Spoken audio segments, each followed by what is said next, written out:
কাশীরাজশ্চ বিদ্যমান পুরোজিত কুন্তিভদ্রাশ্চ শৈব্যশ্চ নরপুঙ্গব বুধামন্যশ্চ বিক্রান্ত উত্তমজ্জাশ্চ বিদ্যমান সৌভাগ্যে দুর্গদায়াশ্চ সদ্বৈ এব এই সৈন্যদলের মধ্যে মহান ধনুর্ধারী এবং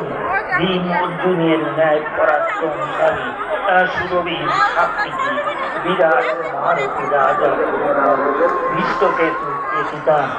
বীর কাশীরাজ পুরুজিৎ এবং কুন্তিভোজ নরশ্রেষ্ঠ শৈব্য বলশালী বিদ্যমান উত্তমজ্জ সুভাদ্রা পুত্র অভিমন্যু এবং দ্রৌপদী পঞ্চপুত্র এরা সকলেই মহারথী। अस्माकं तु विशिष्ट